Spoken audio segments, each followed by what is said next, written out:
Day 4. Substack Publication. Things just seemed to move so much faster after that. More appointments were scheduled, and I was taken out of school and daycare. But still, nothing really sank in for me.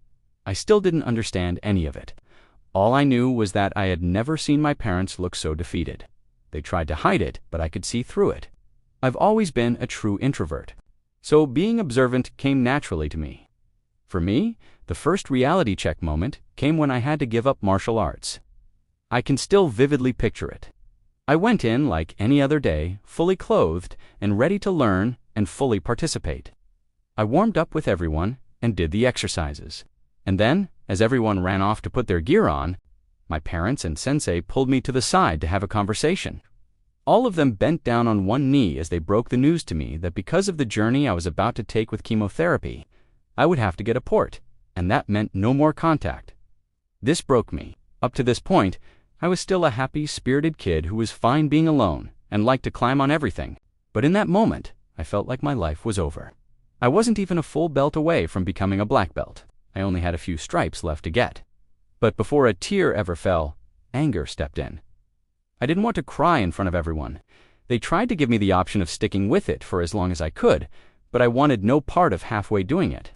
This was my passion, my first love, and the one thing that kept me on track? I felt like a quitter, and I made a vow to myself that day that I would never step into another dojo, and to this day, I still haven't during the next appointment.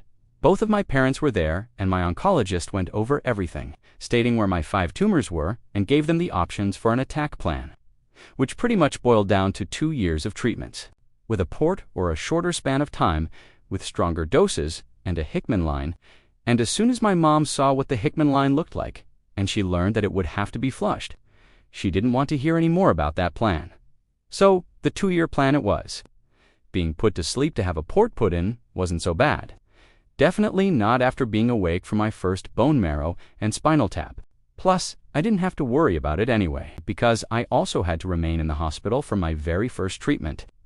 Thank you to everyone who's reading along, commenting, and sharing. I'm truly enjoying this, and I'm glad that I am in a time of my life where I can tell my story from a place of peace. This is nothing short of a blessing and the outcome of a miracle. Because at one point, I didn't even want to think about any of it, let alone be able to write or talk about it. This is only the background of a much bigger picture. Thank you for coming along as I do my best to paint it. Stay tuned in, because there is a light at the end of every darkness, even when we can't see it. Until next time.